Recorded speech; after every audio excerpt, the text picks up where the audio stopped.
Shalom. Apostle talking back at you with this truth, giving all praises to Yahweh Ba'Shem Yahweh Shai, Ba'Shem Rakah Kodash.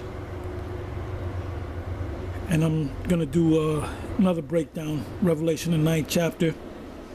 And the reason why I'm doing it is because someone at the last video that I did, GMS, Thinking Out Loud, that I put up earlier today, asked a question. So I told the individual that I would do a breakdown on it.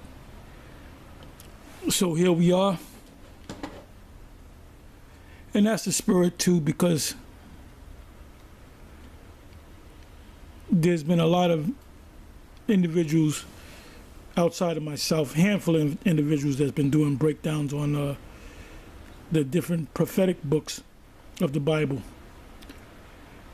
So if you don't know the breakdown or the interpretation of these prophetic scriptures, you can ask, or you can watch the videos that I already put up. Anyway, I'm going to go right into it. Revelation 9 verse 1. And the first angel sounded, and I saw a star fall from heaven unto the earth, and to him was given the key of the bottomless pit. And the bottomless pit represents Europe. How do we know that? All you have to do is go to Revelation, the 20th chapter, and read the first couple of verses, first 2 or 3 verses. Because the devil or the beast or that old serpent, which is the devil and Satan, that old serpent, he came out of Europe. That's Esau. Second verse. And he opened the bottomless pit, and there arose, remind you, the bottomless pit represents Europe. And there arose a smoke out of the pit, as the smoke of a great furnace. And the sun and the air were darkened by reason of the smoke of the pit. And there came out of the smoke locusts upon the earth, and unto them was given power as the scorpions of the earth have power. What does the scorpion's power is to what? Use their tail to kill you. Now these locusts that John saw was a battle during the time period of World War I. And the locusts were, they call them dog fighters back then, which were these planes that they had guns on the planes, and they would shoot. You have a guy that would shoot from behind. Now, prior to that, you had planes that would fly up in the sky during war, and when you read about this guy, the Red Baron, he actually had a shotgun, and he would be up there, and if he saw another plane that represented the enemy, he would shoot him with the shotgun. So what they did was they mounted, and then the technology got better as time went on. World War II, the Korean conflict, the Vietnam conflict. Now you have these fighter jets. So it says, so that's what the locust is talking about. What John saw was these dog fighters, and they would shoot down at the people, or they would shoot at the enemy side, who would be in the cockpit of the plane and shoot. And once you shoot the guy, then the plane goes down.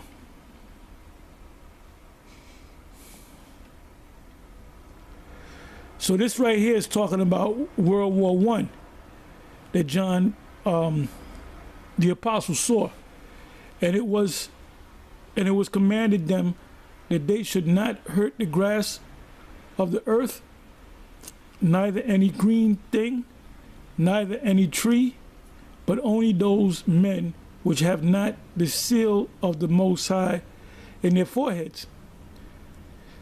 Meaning, these fighter planes, these dog fighters, wasn't shooting at trees and grass, and they were shooting at people. They would shoot at people on the earth, walking on the earth, if they would attack certain towns or cities or villages in Europe, or if they saw an opposing dog fighter, they would fight against it in the air. So it says, but only those men which have not the seal of the Most High in their foreheads.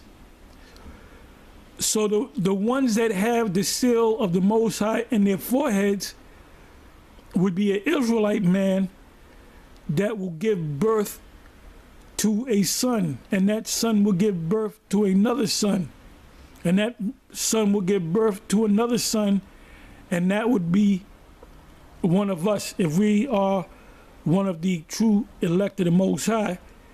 And in other words, if I'm one of the true elect of the Most High, and my father's father's father or my great-great-grandfather was in the midst of that war, he wasn't going to be put to death. Because the Most High had sealed that man, because he was going to have a son that's going to have a son that's going to have a son that's going to be one of the 144,000, one of the elect, one of the 1/3. So no matter what they did, they wasn't going to be put to death. 5th verse. And to them it was given that they should not kill them, but that they should be tormented. And kill means to completely do away with a race, a nation. Like Esau is not killed off. He's going to be killed off when the kingdom comes. They speak about empires in the past that have died. Yeah, they died because the people of that kingdom were scattered, defeated by another nation, another empire. It says, and to them that was given that they should not kill them, but that they should be tormented 5 months, and that 5 months represent 5 years.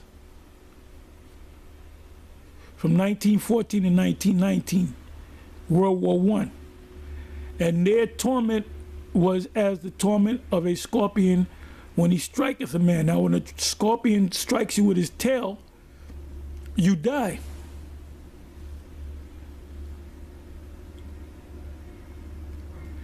And in those days shall men seek death and shall not find it, and shall desire to die, and death shall flee from thee.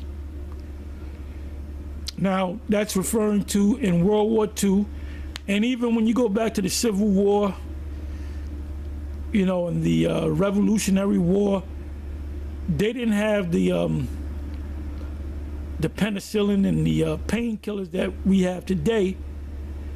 Like if they had to amputate your leg, they would make you drink strong drink, and they would put some rubber piece in your mouth so you can take that pain, and they'd just chop your leg off. So you had guys that lost their legs, lost their arms, and they would be in a hospital bed where they couldn't use their arms, and they would be in such torment and pain that they would want to kill themselves. They showed you that in this one movie. Which movie was that? It was a Vietnam movie. I believe the movie was Dead President. Yeah, it was Dead Presidents. And the brother that played the main character, he had a friend, which I believe he was Italian, and he got injured. And he said, yo, man, just kill me, man, just kill me. And he said, I can't do that, I can't. He just killed me, man. Then he killed him. He gave him a favor and killed him. So these guys that are strapped up in beds, hospital beds, they want somebody to kill them because they can't use their limbs. And they wouldn't allow them to kill themselves because they couldn't. So that's what that's talking about. It goes on to say in the 7th verse, and the shapes of the locusts were like unto horses prepared unto battle. Now you have a regular horse that you raise on the farm, and then you have a horse in the ancient world that was prepared for battle.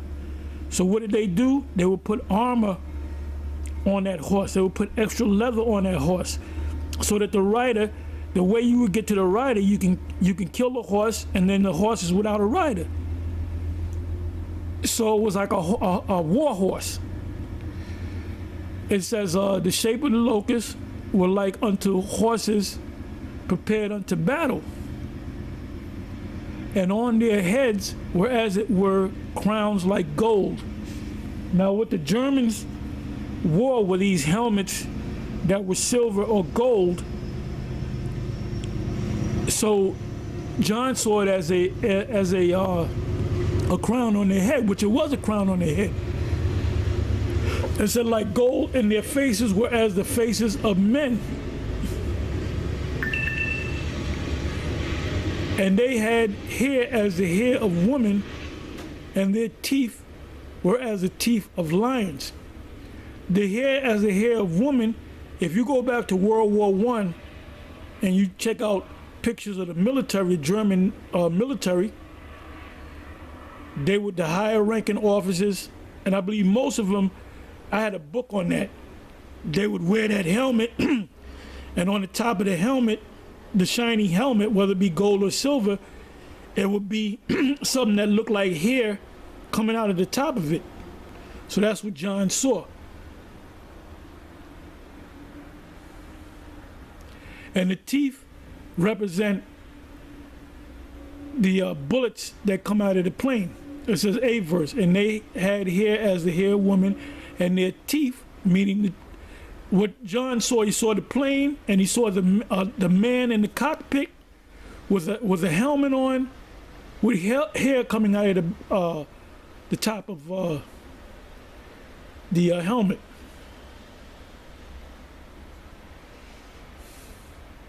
And they also had scars because it was cold up there. So this is John seeing this thing happen in the 1400s to the 1900s, and he didn't know what a plane was. He didn't know what the German military was.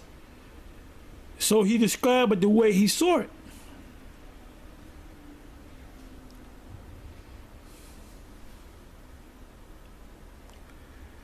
Ninth verse, and they had breastplates, as it were, breastplates of iron, because the planes, the dog fighters were made out of iron, out of metal. And the sound of their wings was as the sound of chariots and many horses running the battle, because these planes made, what makes your car not make a lot of noise is the muffler system. So back there, they didn't, those planes made a lot of noise.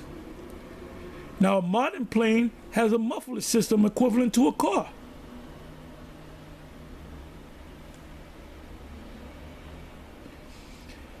And they had tails like as to scorpions, and there were stings in their tails. That's the gunner. And their power was to hurt men 5 months, because they was in the midst of World War II.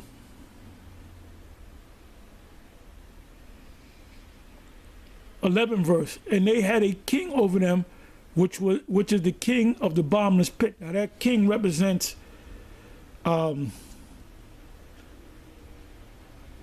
Kaiser Wilhelm. I believe that's Kaiser Wilhelm the First, if I'm not mistaken.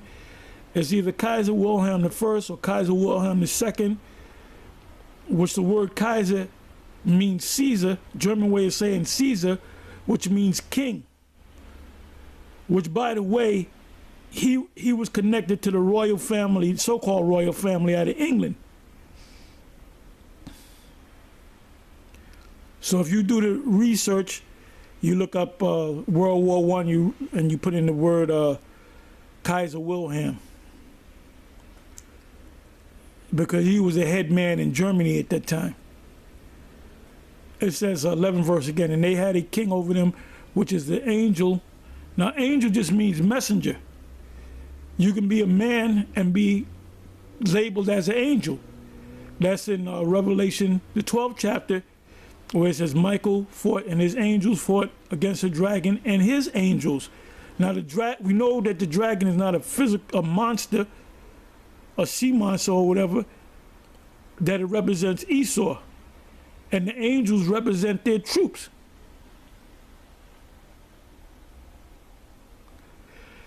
It says an angel of the bottomless pit, which is Europe, whose name in the Hebrew tongue is Abaddon,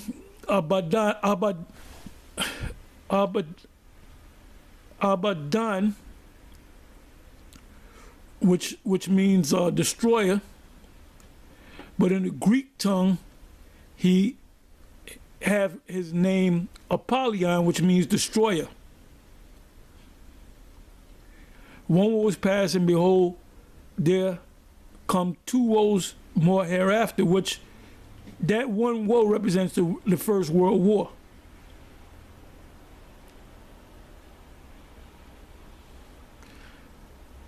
Thirteenth verse. It says, and the sixth angel sounded, and I heard a voice from the four horns of the golden altar, which is before the Most High, saying to the sixth angel, which had the trumpet, loose the four angels which are bound in the great river Euphrates. Now that's also spoken about in Revelation, the 16th chapter. The archangels being in the great river Euphrates, which is the Levant, which is the Middle East. And the four angels which were loose, which were prepared for an hour and for a day and for a month and for a year, for to slay the third part of man. And that third part of man represents Esau. And the number of the army of the horsemen were 200,000, and I heard the number of them. Now that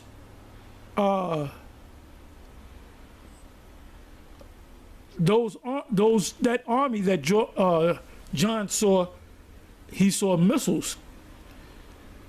You know, he described the missiles as horses. Also, if you go to Joel, the 2nd chapter, and you read that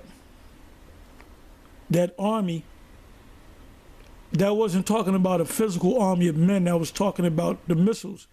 Because when the missiles come to destroy this place, Babylon the Great is going to come in formation.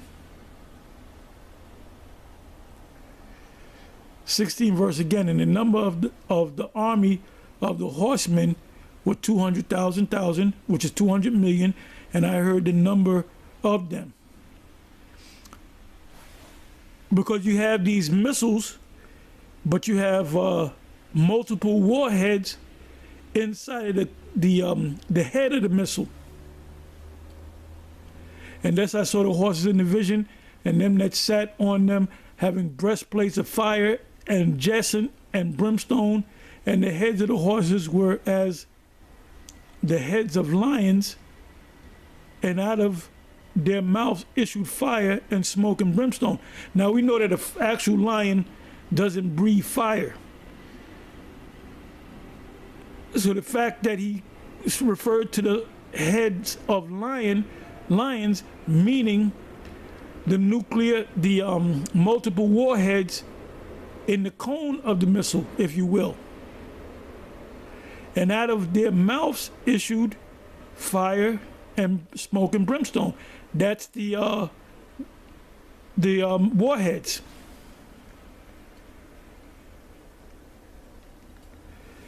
By these three was the third part of men killed. The third part of men represent Esau, because you had three classifications of men on the earth: sons of the Most High, sons of the nations, or sons of men, and then you have sons of the wicked.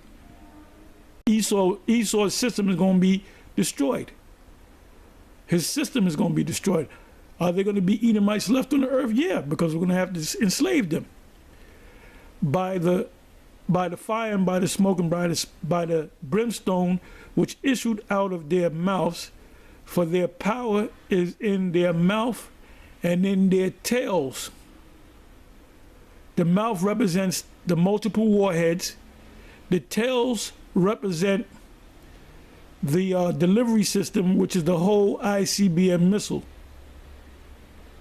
The thing that's going to do the damage is not the missile. The thing that's going to do the damage is the multiple warheads that's going to come out of the top of that missile, the cone of that missile. For their tails were like unto serpents, and had heads, and with them they do hurt. Yeah, hurt to the point of kill, destroy. And the rest of the men which were not killed by these plagues, because you're going to have Edomites scattered around the world in different parts of Europe, in Africa, wherever they're scattered, and they're going to see this thing. Because the thing that's ultimately going to be completely destroyed is Babylon the Great, which is this place right here, America. Yet repented not of the works of their hands.